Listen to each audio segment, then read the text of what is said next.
Hey, I'd like to welcome you to another episode of Money Matters Top Tips for Success, where each and every day I bring on new business owners, entrepreneurs, and executives and have them share their top tips for success with you. My name is Adam Torres. You can follow me on Instagram at AskAdamTorres to keep up with my book releases, book tour schedule, signings, all that other good stuff. Always love to connect with you there. And as always, if you'd like to apply to become a co-author of one of my upcoming books, just head on over to the website, moneymatterstoptips.com, and click on Become an Author to apply. All right, so today I have Nader Mowlaee on the line, and he is the founder over at Engineer Your Mission. Nader, welcome to the show. Adam, thanks for having me.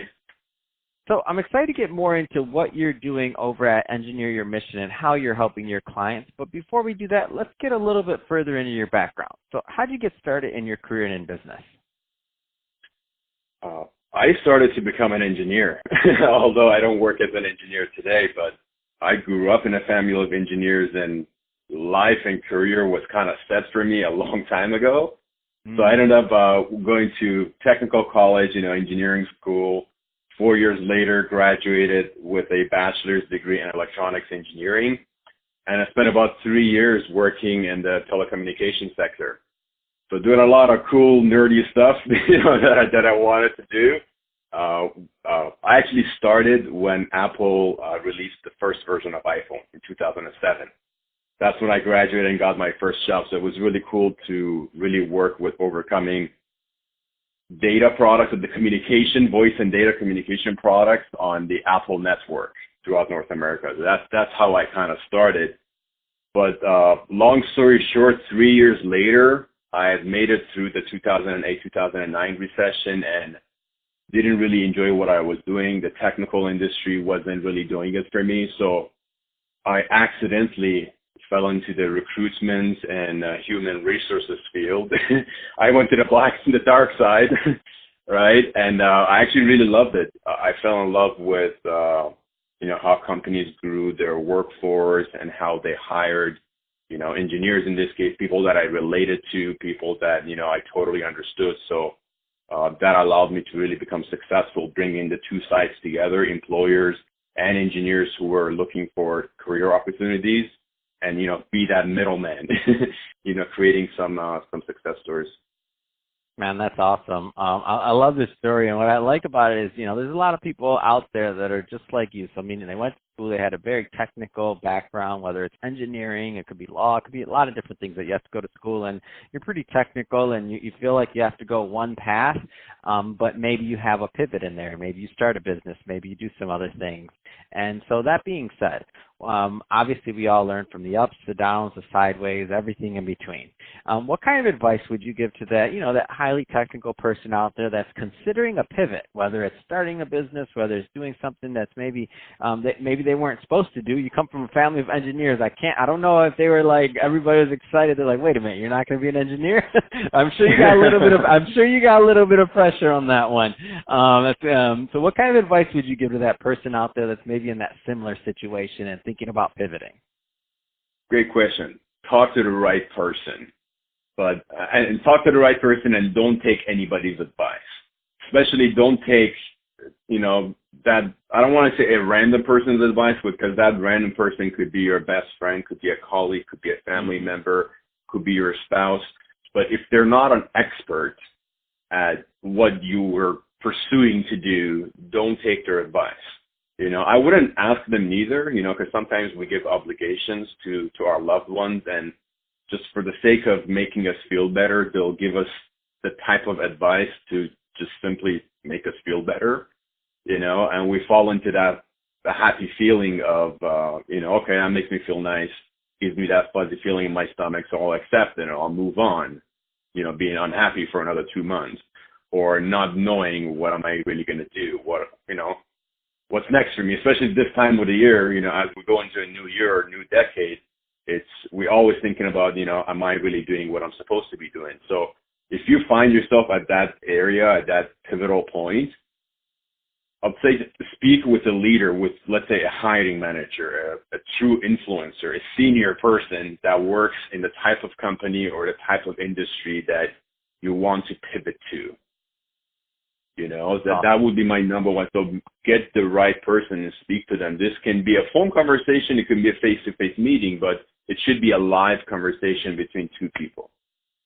No, I love this advice. You got to get information from people that are exactly what you want to be. And sometimes I do speaking engagements, and I remember being in front of this big audience, and I'm telling them, I was in front of a college crowd. I don't remember which college at the moment, but I'm asking them, who want that I basically tell them that your mom's maybe not your best, you're not your best advice unless she does what you want to do. So if you want to be a doctor and your mom's a doctor, great, go to mom. If you don't want to be, if you want to be XYZ and you ask your mom for advice, or your dad or your uncle or somebody else that hasn't done that exact same industry and done that exact same thing that you want to do, there's people out there that do. And it's not that they don't love you, it's just that they're going to give advice from their perspective, which may not be correct, and they may not know it. Good intentions can steer people in the wrong direction. So I love your advice there, Nader. Let's switch it up a bit. I want to get into what you're doing over at Engineer Your Mission. So first, tell us a little bit more about the business, please. Well, we help engineers or job seekers successfully make career transitions without having to just waste a lot of time applying to online applications or sending out hundreds of resumes.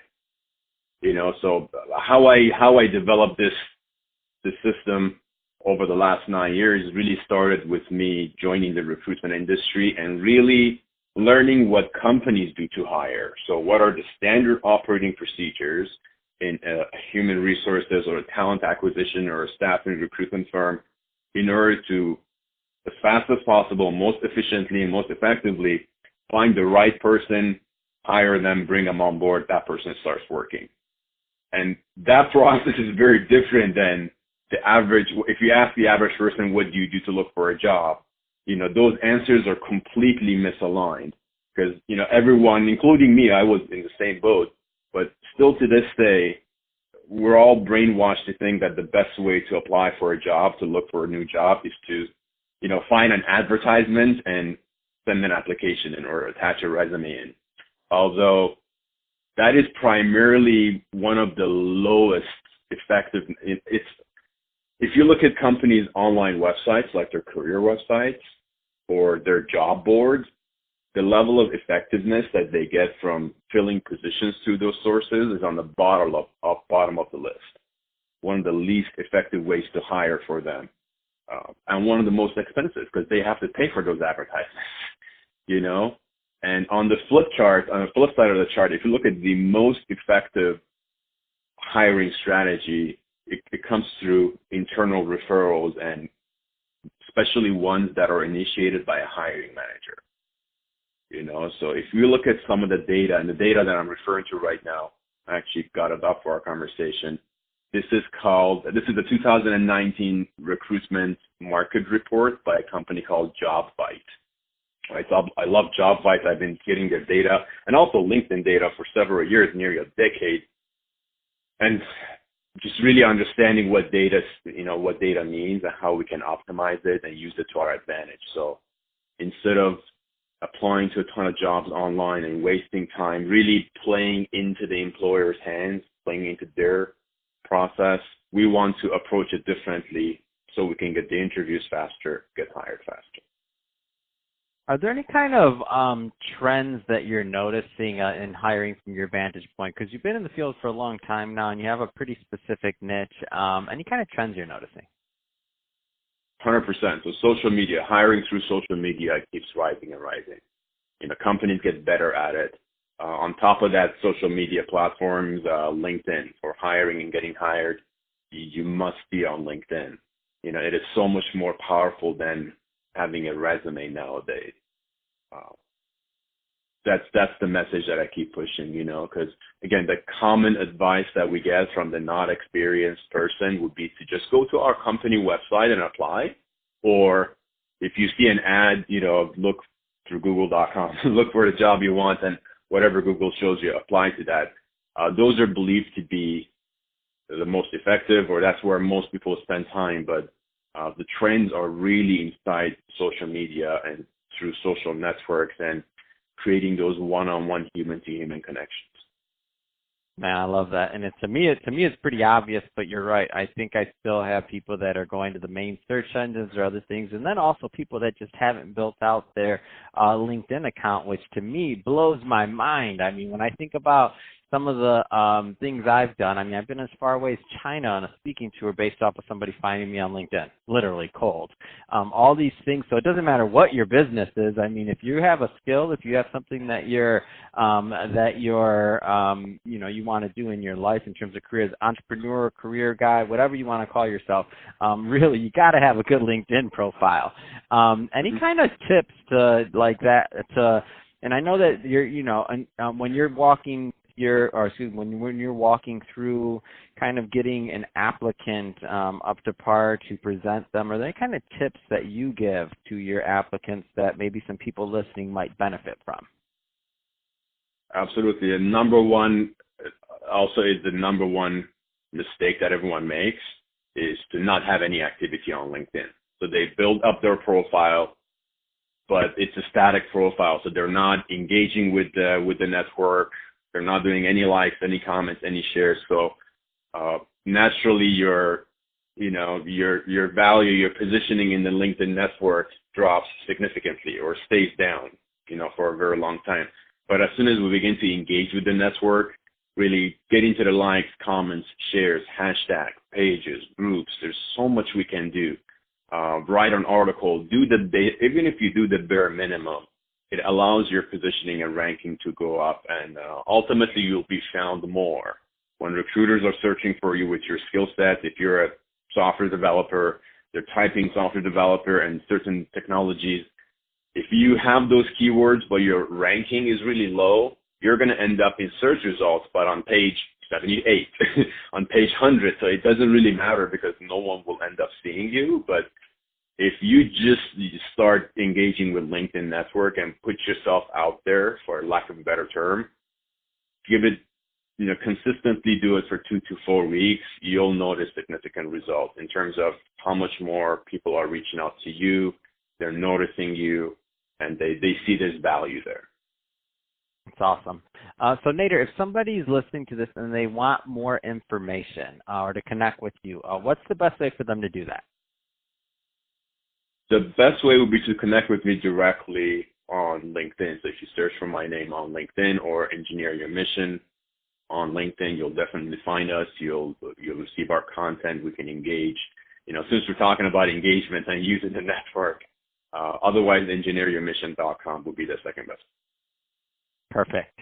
Well, Nader, really appreciate you coming on the show today and sharing more about your background and all the great work that you're doing over at Engineer Your Mission. And to the audience, as always, thank you for tuning in. Hope you got a lot of value out of this. If you did, don't forget to subscribe to the podcast, leave me a review on the Apple iTunes Store, do all those great things we do to support our podcasters. I really do appreciate it. And Nader, thanks again for coming on the show.